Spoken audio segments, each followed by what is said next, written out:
분열 왕국 시대인 BC 8세기를 배경으로 하고 있습니다. 호세아 1장 1절에는 부엘리의 아들 호세아 선지자가 활동하던 구체적인 시기를 기록하고 있습니다. 당시 남유다는 우시야, 요담, 아하스, 히스기야 왕이 이어 다스렸고 북이스라엘은 요아스의 아들 여로보암이 통치하고 있었습니다. 호세아 선지자는 특별히 북이스라엘을 향한 하나님의 말씀을 전하는 사명을 받았습니다. 호세아가 전한 메시지의 핵심 첫 번째는 강대국 아수르를 통한 주님의 임박한 심판을 경고하는 것이었습니다. 호세아가 전한 메시지 핵심 두 번째는 북이스라엘 백성들이 하나님께로 돌아오기를 촉구하는 것이었습니다. 하나님은 이스라엘의 불순종과 우상 숭배의 패역함을 보여주기 위해서 이 호세아에게 음란한 여인 고멜을 아내로 맞이하게 하시고 집을 나가 다른 남자와 음행하던 아내를 다시 찾아오게 하셨습니다. 호세아의 결혼 생활은 말로는 표현할 수 없는 고통의 시간이었습니다. 호세아서는 총 14장으로 되어 있는데 13장까지는 북이스라엘의 구체적인 죄악상을 고발하고 그 죄에 대한 하나님의 심판을 경고하는 내용들이 계속 이어집니다. 그리고 14장에는 그럼에도 불구하고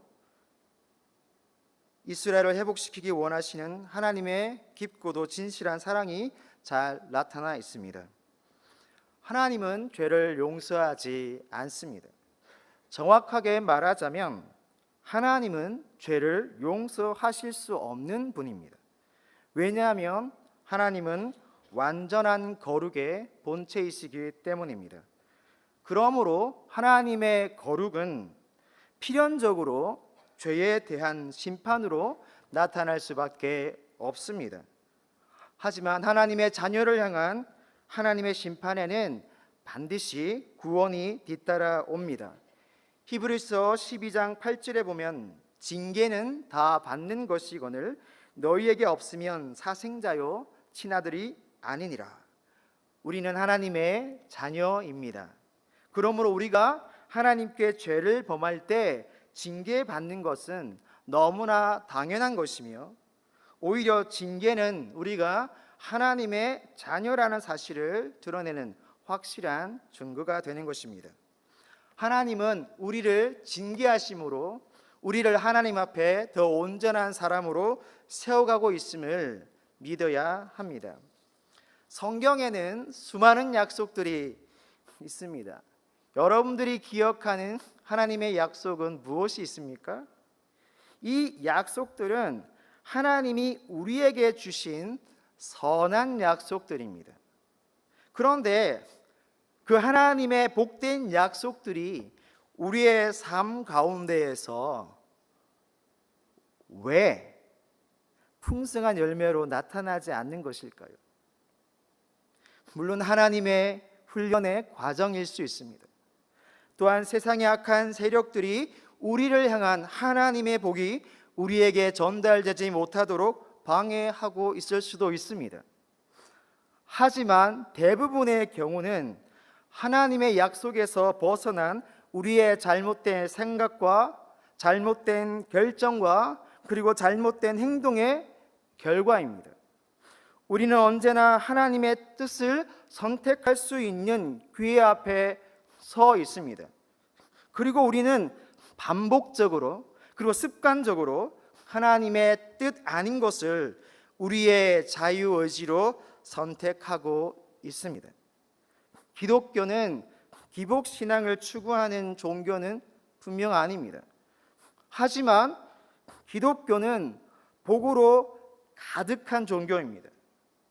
하나님이 복의 권능이시기 때문입니다.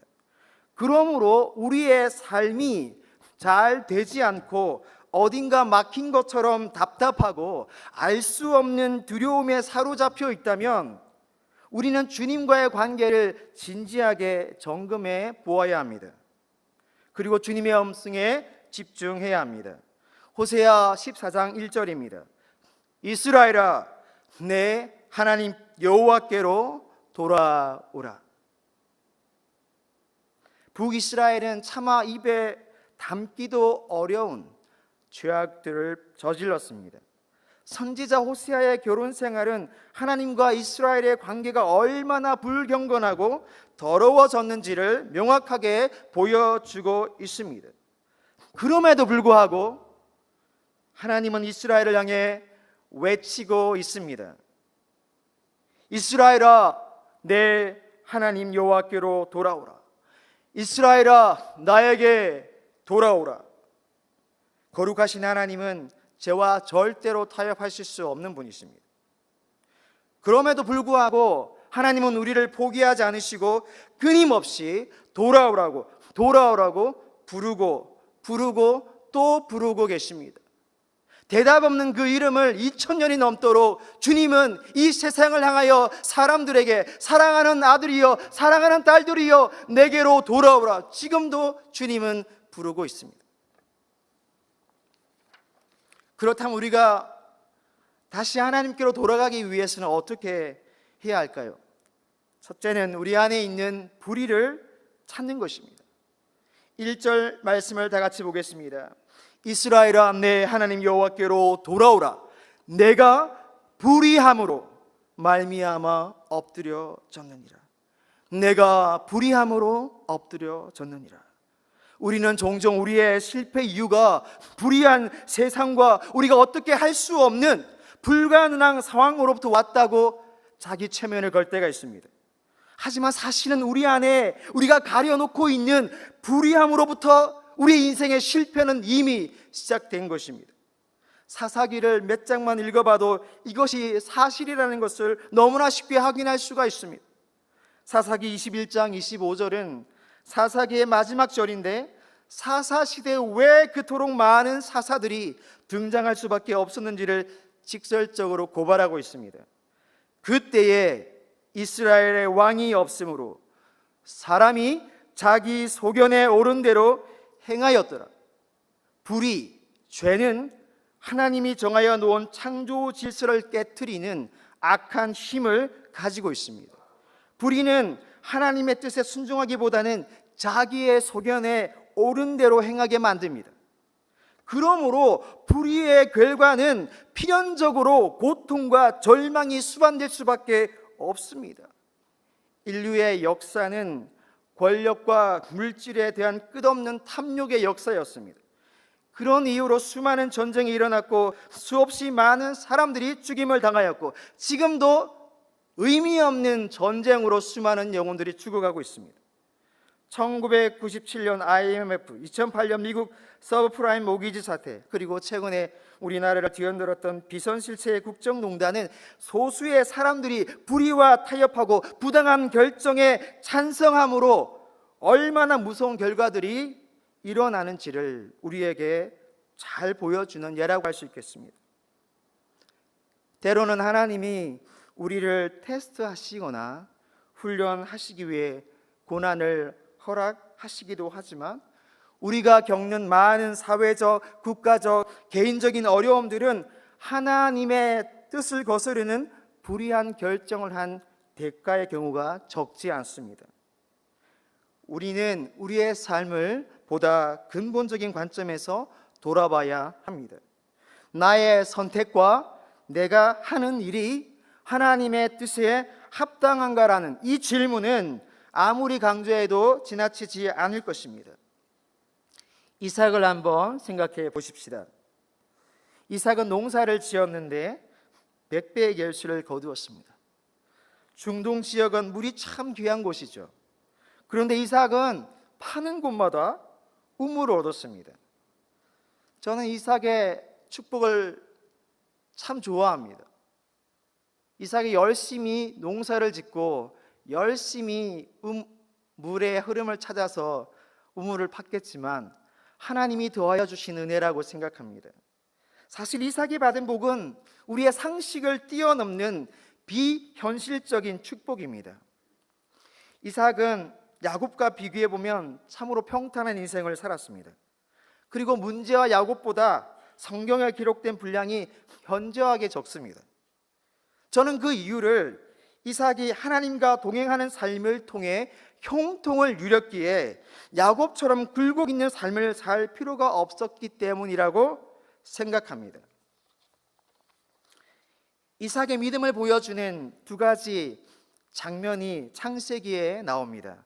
첫 번째는 모리아 산에서 아버지 아브라함이 자신을 결박하여 하나님께 제사를 드리려고 했을 때에 반항하지 않고 순종했던 장면입니다. 두 번째는 아브라함의 종이 리브가를 이삭의 아내로 삼고자 이삭에게로 데리고 올 때 이삭이 들에서 묵상을 하고 있는 장면입니다. 이 두 장면은 이삭이 에녹과 같이 하나님과 동행하는 삶을 살았을 것으로 충분히 추정할 수 있는 근거가 된다고 생각합니다. 세상에 나아가 승리하기 위해서 우리에게 필요한 것은 술수와 괴락이 아니라 하나님과 동행하는 것입니다. 그랄 목자들이 이삭이 판 우물을 자기 것이라 우길 때에도 이삭은 다투지 않았습니다. 기꺼이 그 우물을 양보하고 다른 곳에 우물을 팠습니다. 그러자 또 새로운 우물을 얻게 되었습니다. 하나님 보시기에 불의한 길을 택하지 않고 하나님과 묵묵히 동행하는 삶을 선택했을 때 이삭은 하나님의 놀라운 은혜를 누릴 수 있었던 것입니다. 그러므로 답답한 우리의 인생의 스토리를 긍정적인 모습으로 바꾸기 위해서는 먼저 우리 마음속에 있는 불의함을 찾아내야 합니다. 그리고 그 불의함을 우리 안에서 몰아내야 합니다. 우리가 다시 하나님께로 돌아가기 위해서 둘째로 기억할 것은 진실한 회개가 필요하다는 것입니다. 2절 전반부를 보면 이렇게 기록되어 있습니다. 너는 말씀을 가지고 여호와께로 돌아와서 아뢰기를. NLT 영어 버전에는 Bring your confession이라고 되어 있습니다. 너의 고백을 가지고 오라는 번역입니다. 우리 안에 있는 불의, 즉 죄를 찾아냈다면 그 죄로부터 완전하게 돌아서는 회개가 필요합니다. 죄로부터 하나님께로 돌이킴을 뜻하는 이 회개는 말보다는 행동을 더 강조하지만 진심을 담은 고백으로부터 시작합니다. 주님, 나는 죄인입니다. 내가 이 죄를 범하였습니다. 누군가에 의해서가 아니라, 환경에 의해서가 아니라, 어쩔 수 없는 상황 때문이 아니라 내가 의도적으로 주님 앞에 죄를 범하였습니다. 이 죄는 내가 저지른 죄입니다. 나의 죄를 고백합니다 라는 고백으로부터 우리의 진정한 회개는 시작되는 것입니다. 그리고 고백으로 시작된 참 회개는 행동으로까지 나아가야 합니다. 그럼 우리가 돌이켜야 하는 불의함의 세 가지 영역이 무엇인지 오늘 3절 말씀을 통해서 잠시 찾아보겠습니다. 3절을 우리 다 같이 한번 읽도록 하겠습니다. 3절입니다. 우리가 수레의 구원을 의지하지 아니하며 말을 타지 아니하며 다시는 우리의 손으로 만든 것을 향하여 너희는 우리의 신이라 하지 아니하오리니 이는 고아가 주로 말미암아 긍휼을 얻음이니라 할지라. 아멘. 첫째는 아수르입니다. 아수르는 당시 강대국이었습니다. 힘센 아수르를 의지하면 안전할 거라고 생각을 했습니다. 세상은 성공을 위해 권력 앞에 줄을 서고 권력이 원하는 말을 하며 그 권력 앞에 머리를 조아리고 손을 비비기도 합니다. 우리의 죄는 바로 여기에서 싹트게 됩니다. 우리의 야망과 욕심을 채우기 위해 누군가 또는 그 무엇을 의지하는 것은 주님을 기쁘시게 할 수 없는 것입니다. 우리는 영적인 아수르로부터 돌이켜 회개해야 합니다. 두 번째는 말입니다. 이 말은 전쟁을 위한 말일 것입니다. 충분한 군비와 군사력을 준비해두면 적들의 공격으로부터 안전을 지킬 수 있으리라는 교만의 죄입니다. 오늘날 많은 사람들이 노후 대책에 대해 걱정하며 젊었을 때부터 노후 대책을 세우고 준비를 하고 있습니다. 분명 필요한 일이며 지혜롭게 보입니다. 하지만 우리가 세운 철저한 계획과 노력 그리고 쌓아둔 물질이 완벽한 안전을 보장해 주지는 않는다는 것입니다. 곡식을 쌓아둘 곳이 없을 만큼 부유했던 큰 부자처럼 물질에 우리의 영혼을 맡겨서는 안 되겠습니다. 우리는 이 영적인 말로부터 돌이켜 회개해야 합니다. 세 번째는 우상입니다. 구약의 이스라엘 백성들은 손으로 모양을 만들어 그것이 자신들이 하나님이라고 고백하며 섬겼지만, 오늘날 그리스도인들은 형상으로는 우상을 만들어 섬기지 않지만 우리 마음과 생각 속에서, 그리고 우리의 말 속에서 우상을 만들어 섬기는 경우가 많습니다. 하나님을 향하여 나아가는데 방해가 되는 것은 그 어떤 것이 방해가 되는 것과 또 그 어떤 것이 하나님을 생각하는 마음을 덮어버린다면 그것은 우상입니다. 내가 하나님을 생각하고 있는데 어떤 생각에 그 생각을 덮어서 하나님을 생각할 수 없도록 만드는 것, 하나님을 향한 내 마음을 세상의 어떤 것으로 옮기게 만드는 것, 그것이 우리에게 우상인 것입니다. 우리는 영적 우상으로부터 돌이켜 회개해야 됩니다. 아수르와 말, 그리고 우상의 공통점은 하나님을 대신하는 그 무엇이라고 할 수 있습니다. 하지만 여기에는 어떤 소망도 생명도 자비도 능력도 없습니다. 우리가 하나님께로 다시 돌아가기 위해서는 우리를 얽매이게 하는 모든 불의한 것들에서 돌아서서 하나님께로 나아가는 온전한 회개를 해야 합니다. 우리가 하나님께 다시 돌아가기 위한 세 번째는 하나님은 우리를 고치시는 분이라는 사실을 믿는 것입니다. 4절 말씀에 보면 내가 그들의 반역을 고치고 라고 되어 있습니다. 우리가 주님 앞에 진실한 고백과 회개로 돌아갈 때 하나님은 우리를 고쳐주십니다. 누가복음 15장에는 우리가 잘 알고 있는 탕자 이야기가 기록되어 있습니다. 어떤 사람에게 두 아들이 있었습니다. 근데 그 둘째가 아버지에게 상속받을 재산을 미리 받아서 먼 나라에 가서 호랑방탕한 생활로 그 모든 재산을 탕진해 버렸습니다.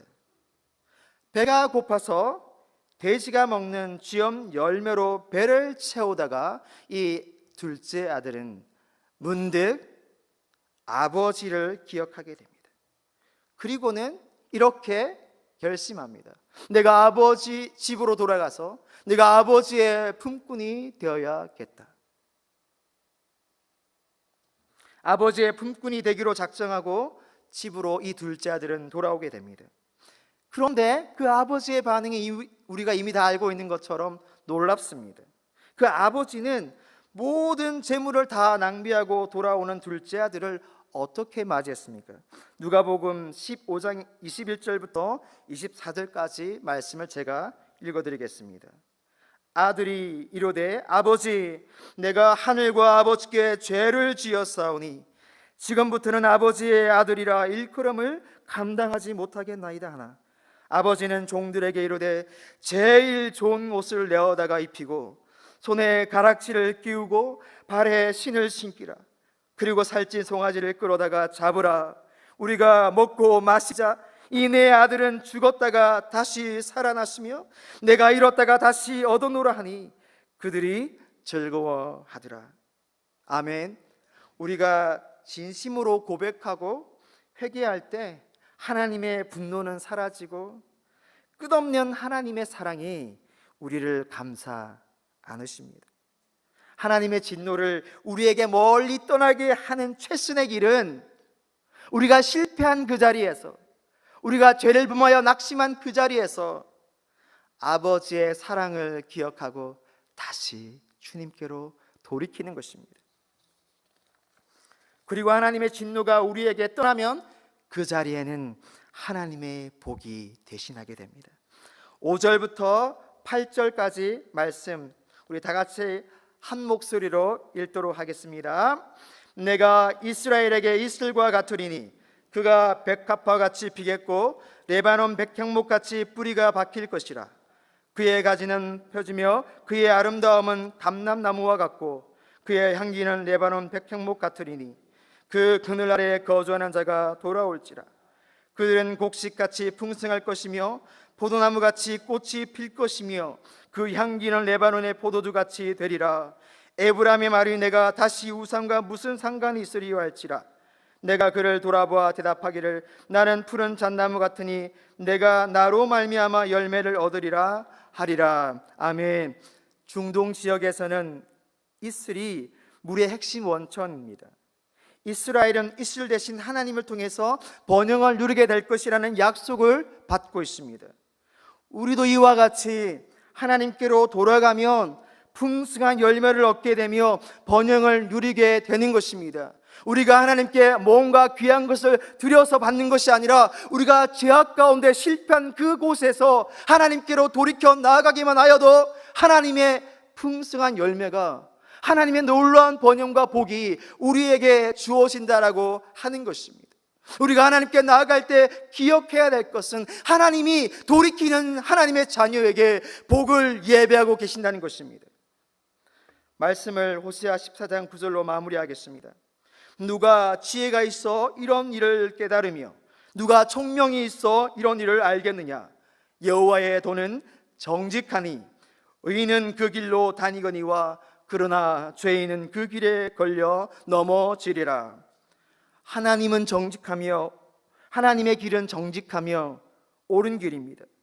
의인은 그 길로 다니지만 죄인은 그 길에 걸려 넘어지게 됩니다. 하나님은 죄가 없는 완전한 분이시기에 죄의 마음을 품은 사람이 하나님의 길을 걸을 수도 없고 하나님이 예배하신 은혜와 복을 누릴 수도 없는 것입니다.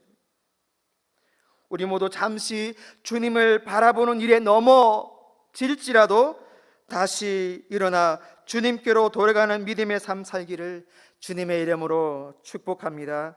이 시간 다 같이 한번 기도하겠습니다. 주님, 나를 불의해서